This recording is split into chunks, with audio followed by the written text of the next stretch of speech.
Hello everyone, welcome back to NotARealRoadTest. It's winter season in Forza Horizon 4 and today I'm going to show you the 2012 Bowler EXR S, which is the road-going version of the EXR.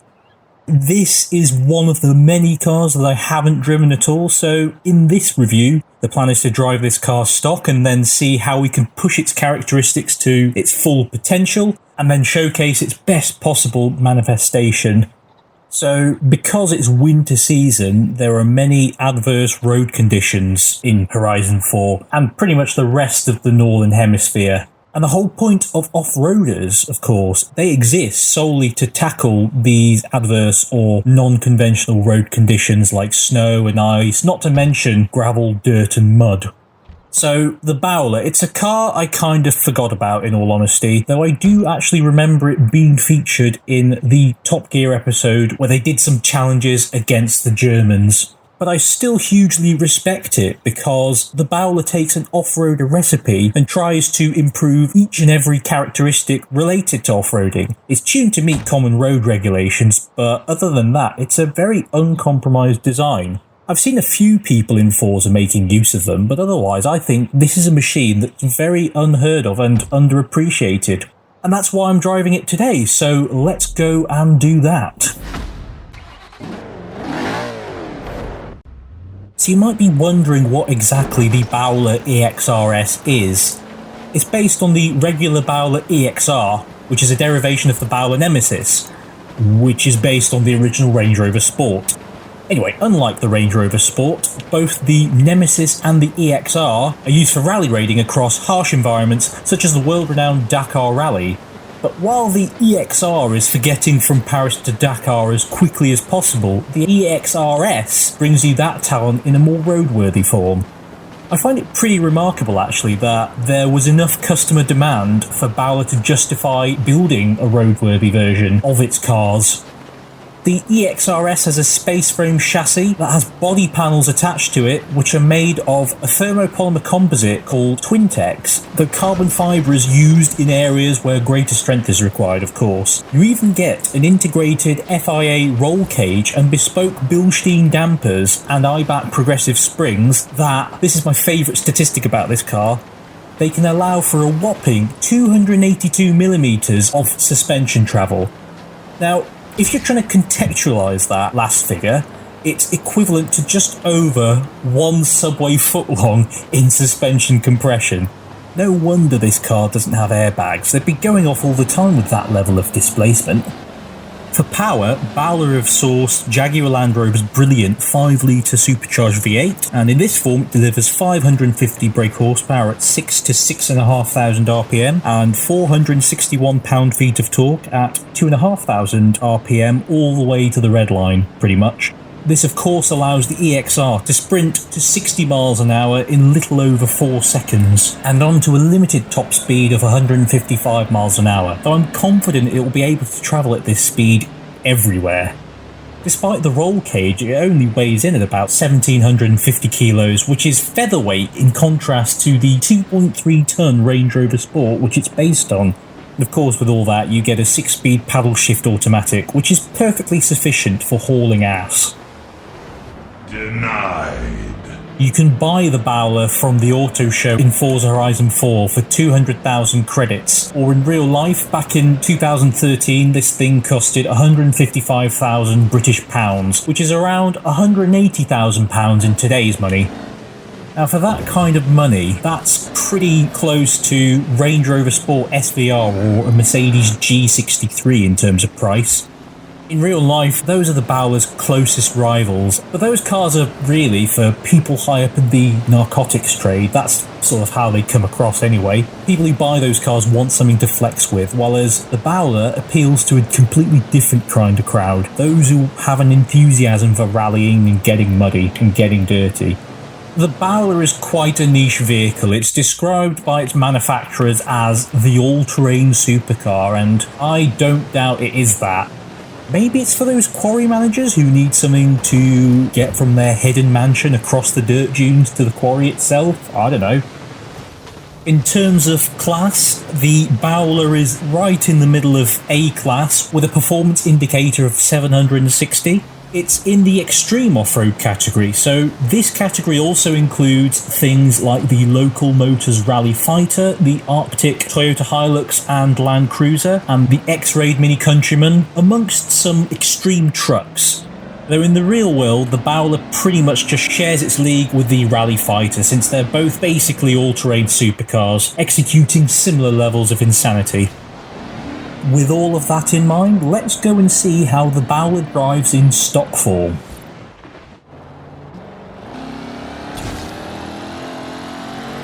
Okay, so it can accelerate, definitely.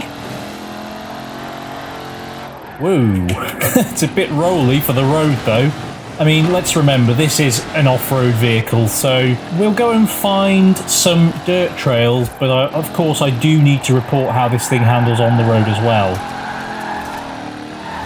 It rolls a fair bit on the road, but again, we'll excuse it because it's not in its comfort zone, is it? I do love that engine sound. And you can just about hear the supercharger. Now you can really hear that supercharger, listen. And its torque is pretty relentless. Like I mentioned earlier, it's got torque from sort of near the bottom of its rev range all the way to the red line, almost. It's responsive in the turn-in. It's nice and chuckable, especially when you apply the handbrake. Ah, I've cocked that up. You don't need to see that. And its chuckability is generally quite good. Yeehaw! This is quite a tough car if it survived that. I'm pretty happy with the way it grips on the snow. Oh, another Bowler. Just because anyone who's driven, both in real life and on Forza, in a rear or front wheel drive car in the snow, you usually end up spinning around at some point. But here, I've got plenty of traction. I feel pretty safe. I mean, the steering's okay in terms of response. There is a bit of a lag between you turning the wheel and sort of you going to where you want to, but on loose surfaces, that's pretty normal, so it's not a gripe by any means, but you really can drift this thing, which is fun. Obviously helped by the lack of grip with this snowy surface. I'm not the best at drifting, as you can see, but this is surprisingly approachable, and it certainly doesn't look that way, does it? And I know we're going uphill, but 550 horsepower actually doesn't seem like a lot at the moment, probably because we're going uphill, but you're also hauling not quite 2 tons, but a lot of weight around. Even though this is a game, I can tell you're sitting quite high up, which will obviously appeal to some people. You do feel indestructible. On the road, yeah, it rolls a bit, I'm not going to lie, but what would you expect for such an extreme off-roader? Wow, it is... I don't care if it rolls, it means it's easier to drift because of that soft setup, which is of course tuned to loose surfaces like gravel, dirt and mud. It does inspire confidence in drifting. It's a pretty predictable car, actually. It does, although I will admit, unless you pull the handbrake, it kind of understeers. It understeers a bit when you get into corners, and it continues to understeer, but I bet they've done that, so it's more of an excuse to pull the handbrake and be a proper rally raid driver. I'm no rally driver, but I find this car quite easy. Relatively easy anyway. Sometimes depends what corner I'm on and how well I judge the entry speed and so on. It's pretty good to drift around this thing. If we talk about the styling of the Bowler, I rate it. Modern day Land Rovers and Range Rovers just look a bit chintzy, in my opinion. I do respect the brand because I'm British, I was born here, I like any British company that makes innovative products, but yeah, their styling's more on the chintzy side. With this, you can tell there are some things directly taken from the old Range Rover Sport, like the lights, both at the front and back. But I think Bowler have done a good job here with regard to styling. I think it looks purposeful and unpretentious, and I think with this colour it looks pretty good in the winter. I'm quite happy with the styling of this car actually, because it looks purposeful and it looks a bit edgy. It's not a conventional car, it knows that, and it owns it, it's proud of it. It doesn't try and conform, so big respect there. Though, I think these rims are just a little bit too big. I mean, yeah, it looks more urban this way, and this isn't an urban car. It's built for conquering dirt tracks and Dakar rallies, so it would look more like its rally-raiding friends if it had smaller rims with thicker tyre treads. But this is a really, really good starting point, and I'd rather tune this than a stupid SUV. This car is purpose-built to go anywhere at 155 miles an hour, so let's allow it to realise its full potential by tuning it. So for tuning, it's already pretty tough and strong, very controllable, very easy to drift, a lot of traction. Now I know we're driving this in the winter, but there's a lot of traction compared to most cars I've driven in winter in this game. Oh, and another strong point, that engine sounds fantastic. It's got the perfect torque and power curve for the kind of driving we're going to be doing. I don't want to touch that. I want to raise the curve, basically. I want it to have more power and torque, but not to influence the curve itself. But I do think we could push the handling more towards grip than drifting, just because if this is an all-terrain supercar, we do still want it to be able to have fun in the corners, but we also want to get from point A to point B as quickly as we can. And that will also mean giving it more power. I'm also tempted to chuck away some weight because the original Range Rover Sport, that was a really heavy guy. 2.3 tons it weighs in. Now, the Bowler is an improvement on that, weighing sort of 600 kilos less, but weight is going to dampen any kind of performance parameter that you want to exploit. So the less weight, the better. As an all-terrain supercar, I think we can give it more power, throw away some weight, and give it a slicker gearbox as well. To enhance the grip and also the braking, I'm going to give it wider tyres at both the front and back. I'm also going to raise the suspension. That will allow it to handle things like bumps and going over rocks and jumps a little better. To compensate for the additional roll you get from raising the suspension, I'm also going to stiffen the sway bars, both at the front and back.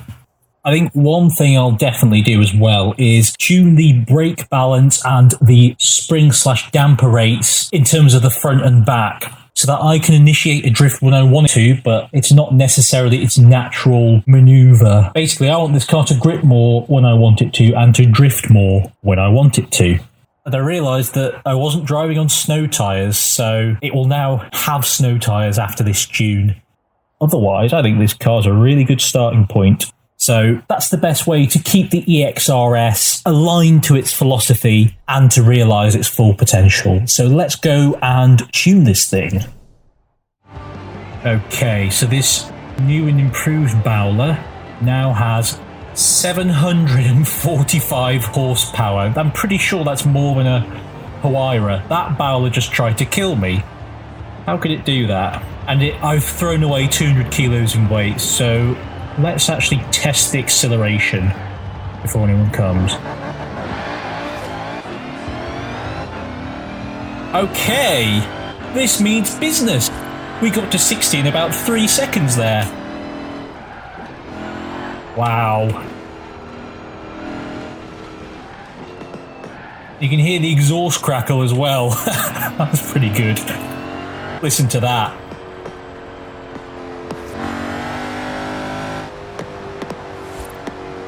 I feel more excited already. It's definitely more responsive now. As soon as I turned that wheel, it just went for that Fiat 500. And then I turned it in the other direction to avoid it. And yeah. So the suspension tune-up that I did with the roll bars and the springs have actually helped the Bowlers on the road handling. Although I bloody hope so. And the brakes feel adequate, actually. Not adequate, that's harsh. They feel pretty beefy. So the combination of the upgraded engine, which is sort of nearly 200 horsepower more, as well as more torque, the combination of that with this improved gearbox is fantastic. It's more of a supercar now, actually. Before, the transmission was a bit lazy, but wow. I've still got some driftability as well, and that's helped, of course, by more power. Woo! Destroy everything in Edinburgh. I got a bit carried away there.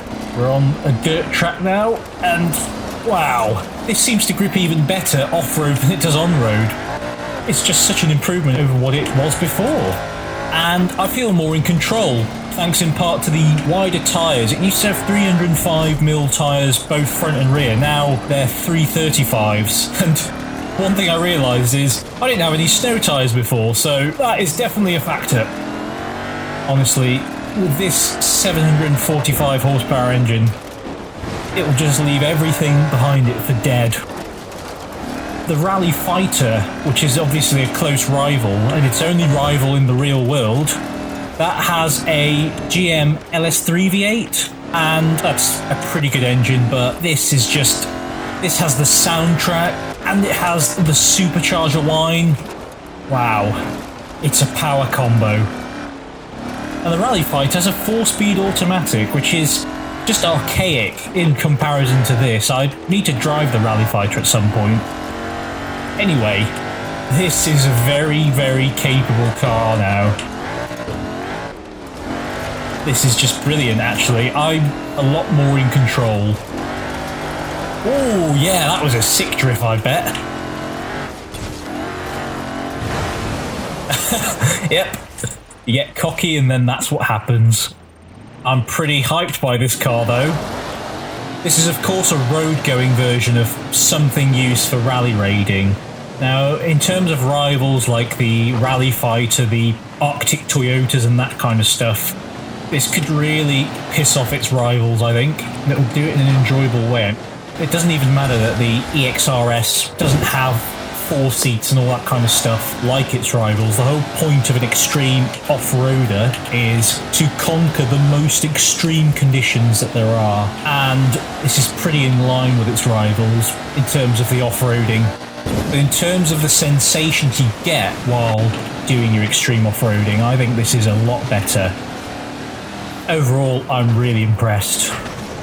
I will need to go to a Bowler's Anonymous class after this.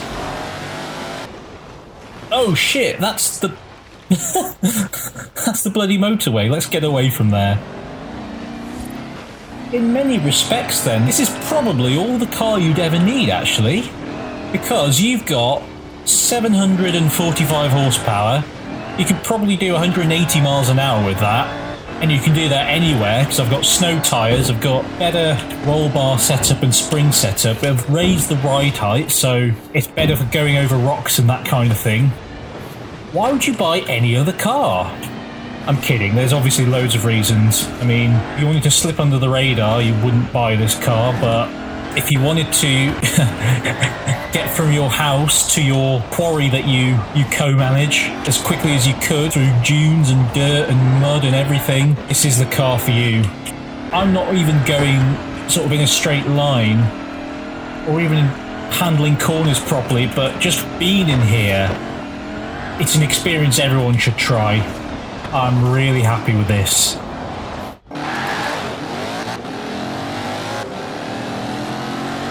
Now, to tell you the truth, I didn't really want to wrap up and conclude on this car because I was having that much fun, but what did we do? At the beginning, we had the stock EXR S. It was fairly exciting to drive. It was really chuckable, a little too chuckable for me actually, and just a bit on the heavy side and a bit on the lazy side with its gearbox, but in terms of off-road ability, it was really, really good.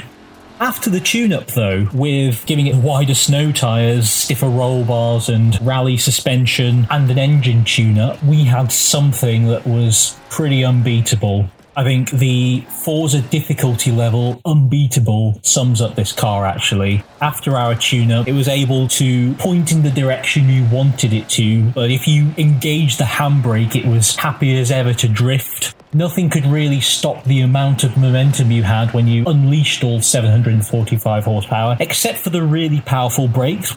If we're comparing it to other extreme off-roaders, I mean, the Warthog is the only thing that the EXR S in its current form has to worry about. But in terms of things that you can actually tax, this is the creme de la creme. In Forza, I think this is certainly the best looking and best sounding vehicle for extreme off-roading.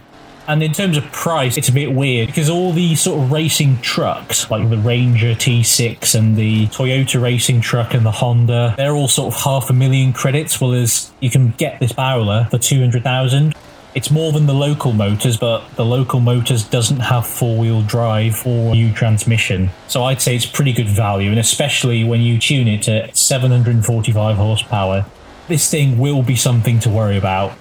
As for everyday rivals in the real world, Cayenne Turbos, X5Ms, and even G63s will shit their mudguards with fear, even at the sight of the Bowler. I think the Bowler does live up to its all-terrain supercar slogan that its creators have given it. So I would not just recommend it for cross-country and dirt racing series, I'd even recommend it for drag, street and road racing because it is that capable. It really deserves that all-terrain supercar title.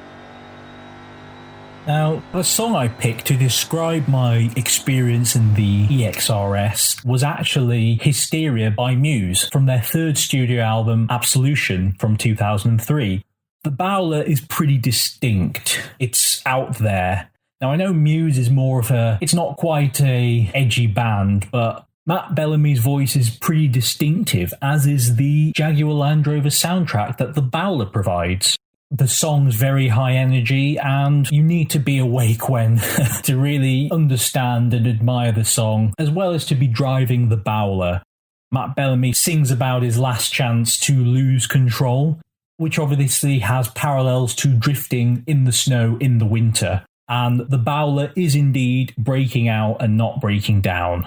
The Bowler is constantly trying to break out and flex its muscles and just go everywhere. It's certainly not breaking down.